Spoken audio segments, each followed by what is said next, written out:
नमस्कार दोस्तों, स्वागत है आपका सीपी स्मार्ट क्लासेस में। दोस्तों, रोज़ की तरह आज के इस रोजगार समाचार में भी काफ़ी इंपॉर्टेंट खबरें हैं, तो शुरू करते हैं। दोस्तों, सबसे पहले बात करते हैं, यहाँ पे देखिए, अपर शिक्षा निदेशक ने 94 चयनित शिक्षकों का पैनल विवाद के चलते रोक दिया है और 302 चयनित शिक्षकों की नियुक्ति के लिए पैनल जारी किया है। इसमें देखिए आगे लिखा है, शिक्षा निदेशालय की ओर से उत्तर प्रदेश माध्यमिक शिक्षा सेवा चयन बोर्ड की ओर से टीजीटी 2013 के चयनितों के पैनल में शामिल 302 अभ्यर्थियों की नियुक्ति का आदेश जारी किया गया है। इसके अलावा पैनल में शामिल 399 अभ्यर्थियों की काउंसलिंग के बाद स्पष्ट रूप से 11 विषयों के लिए 302 खाली पदों के लिए संस्था का आवंटन कर दिया गया है। अपर शिक्षा निदेशक डॉक्टर महेंद्र देव की ओर से जारी आदेश में कहा गया है कि 399 में से 3 अभ्यर्थियों का संस्था आवंटन चयन बोर्ड की ओर से पहले ही किया जा चुका है। इसके बाद बचे 94 पदों को छोड़कर 302 पर संस्था का आवंटन किया गया। इन 94 पदों में से 58 पदों का अध्याचन निरस्त होने के कारण इन पर नियुक्ति नहीं की गई। इसके बाद बचे 28 पदों का विज्ञापन निरस्त कर दिया गया। 4 पदों का विज्ञापन कोर्ट में मामला लंबित होने के चलते रोक दिया गया है। इसके अलावा 4 पदों पर चयन बोर्ड की ओर से संशोधित पैनल का सत्यापन कराया जा रहा है। तो दोस्तों, एक बड़ी खबर है 2013 टीजीटी के लिए, और छात्र काफ़ी दिन से इंतजार कर रहे थे इसका। 69,000 शिक्षक भर्ती की बात करते हैं। घोषणा के तीसरे दिन भी नहीं आया शासनादेश। देखिए, छात्र अधिकारियों के पास लगातार बने रहे और इस उम्मीद में कि कोई घोषणा आ जाएगी।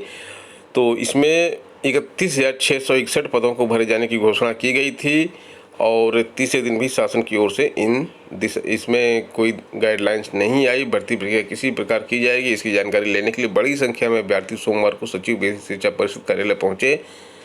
अभ्यर्थियों ने उप सचिव अनिल कुमार से मिलकर प्रक्रिया की बाबत जानकारी मांगी। शिक्षक भर्ती को लेकर राष्ट्रीय पिछड़ा वर्ग आयोग ने पहले से ही आरक्षण के मानकों को लेकर सचिव बेसिक शिक्षा परिषद को 24 सितंबर को तलब किया है। अभ्यर्थी सुप्रीम कोर्ट के आदेश के बाद भर्ती के बारे में उप सचिव से बात की तो उन्होंने कहा इस बारे में उन्हें कोई जानकारी नहीं, शासन से अभी इसमें कोई आदेश नहीं आया है। कई बदलावों के साथ पीसीएस मेंस आज से इस बार भी बदले पैटर्न पर परीक्षा होगी। आसान नहीं है पीसीएस मेंस इस बार की। 474 पदों पर यह भर्ती इस बार हो रही है। विज्ञापन 309 पदों के लिए निकाला गया था, लेकिन 300 पद सामान्य चयन और 9 पद विशेष चयन के थे। प्रारंभिक परीक्षा आयोजन के बाद आयोग को नायब तहसीलदार के 165 पदों का अध्याचन मिल गया है और पीसीएस के कुल पदों की संख्या 474 हो गई है। तो ये जो परीक्षा हो रही है प्रयागराज, लखनऊ और गाजियाबाद 3 जगह हो रही है। 15 केंद्रों में कुल 6,119 अभ्यर्थी मुख्य परीक्षा देंगे। इस बार प्रतिस्पर्धा कड़ी होगी क्योंकि यूपी पीएससी अब मुख्य परीक्षा में पदों की संख्या के मुकाबले 3 की जगह 2 गुना अभ्यर्थियों को ही इंटरव्यू के लिए क्वालिफाई कराएगा। प्री में 13 गुना अभ्यर्थियों को मुख्य परीक्षा के लिए क्वालिफाई कराया गया था, जबकि इससे पहले 18 गुना अभ्यर्थियों को प्रारंभिक परीक्षा में पास किया जाता था। तो ये सारे परिवर्तन हुए हैं इस बार और 2 पालियों में परीक्षा हो रही है। नियुक्ति में फर्जीवाड़ा करने वाले असिस्टेंट प्रोफेसर को सस्पेंड कर दिया गया है। अनुसूचित जनजाति का फर्जी सर्टिफिकेट लगाकर हासिल की थी नौकरी इन्होंने, और इसमें लिखा हुआ है देखिए कि गर्ल्स पीजी कॉलेज गाजीपुर में असिस्टेंट प्रोफेसर की नौकरी हासिल करने वाली डॉक्टर पूजा सिंह को उच्च शिक्षा निदेशालय ने सोमवार को निलंबित कर दिया है। नियुक्ति में फर्जीवाड़ा को लेकर कुछ दिनों पहले से निदेशालय में Mayawati government girls PG college Badalpur Gautam Buddh Nagar के associate professor doctor Abha Singh को भी निलंबित किया गया था।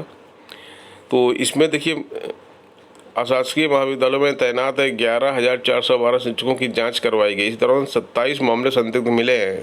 30 जुलाई को जांच रिपोर्ट सामने आने के बाद उच्च शिक्षा निदेशालय ने सभी 27 मामलों की अलग से जांच शुरू कराई। इन संदिग्ध शिक्षकों की फाइलें निदेशालय ने तलब कर ली थी। जांच में सामने आया कि government girls PG college Ghazipur की असिस्टेंट प्रोफेसर पूजा सिंह ने अनुसूचित जनजाति गोंड का फर्जी प्रमाण पत्र लगाकर नौकरी हासिल की थी, जबकि वास्तव में वह अन्य पिछड़ा वर्ग की हैं। इससे पूर्व जांच में मिले 27 संदिग्ध मामलों में के तहत 1 सितंबर को मायावती गर्ल्स पीजी कॉलेज में भी असिस्टेंट प्रोफेसर आभा सिंह को निलंबित किया था। उन्होंने अनुसूचित जाति का फर्जी सर्टिफिकेट लगाया था। दोस्तों, बेरोजगारी का आलम यह है कि 18,000 नौकरियों के लिए 1.5 करोड़ कतार में हैं। बैंकों की 18,000 नौकरियां हैं और ये देखिए संभावित है 20-21 में 18,000, 19-20 में 16,400 नौकरियां निकाली गई थी, जिसमें से 1,45,00,000 युवा आवेदन किए थे और 18-19 में 11,500 नौकरी निकाली गई थी। 1,01,00,000 युवा बैठे थे उसमें। इसी तरह से 17, 18, 16, 17 का आंकड़ा भी देख सकते हैं। 16, 17 में सबसे ज़्यादा था। हालांकि यहाँ पे नौकरियाँ भी ज़्यादा थी, 28,500 थी नौकरियाँ और 1,51,00,000 छात्र आवेदन किए थे।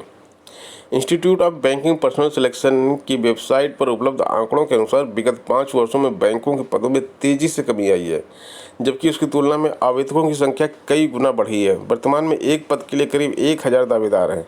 वेबसाइट पर मिले आंकड़ों के अनुसार 15-16 में 37,000 पद थे और उस समय 1,27,00,000 आवेदक थे। ROARO 2016 की प्रारंभिक परीक्षा की उत्तर कुंजी जारी कर दी गई है और इसमें जो है 28 सितंबर तक इसमें जो है आपत्ति मांगी गई है। अगर कोई आपत्ति आपकी है तो आप 28 सितंबर तक दे सकते हैं। और इसकी 4 सीरीज थी ABCD, चारों जारी कर दी गई हैं। इसके साथ 15 अक्टूबर को जारी होगी बेसिक शिक्षकों के तबादला सूची। जो तबादले सूची की बात चल रही थी उस पर मंजूरी मिल गई है। 15 अक्टूबर को ये जारी कर दी जाएगी। स्थानांतरित शिक्षकों को 26 अक्टूबर तक आवंटित स्कूल के कार्यभार ग्रहण करना होगा। मुख्यमंत्री योगी आदित्यनाथ से मंजूरी मिलने के बाद विभाग की अपर मुख्य सचिव रेणुका कुमार ने सोमवार को तबादलों का आगामी कार्यक्रम जारी कर दिया। तो इसमें 24 से 28 सितंबर तक दावे एवं आपत्तियों का निस्तारण किया जाएगा। 29 से 30 सितंबर तक जिला स्तरीय समिति दावे व आपत्तियों पर निर्णय लेने के लिए जिला विशेष शिक्षा अधिकारियों की ओर से संबंधित शिक्षक को डाटा रीसेट करते हुए ऑनलाइन संशोधन का अवसर दिया जाएगा। तो 15 अक्टूबर को ये लिस्ट जारी कर दी जाएगी। तो दोस्तों, ये थी आज की प्रमुख खबरें। मिलते हैं नेक्स्ट वीडियो में नई अपडेट के साथ, कुछ नई खबरों के साथ। वीडियो पूरा देखने के लिए धन्यवाद।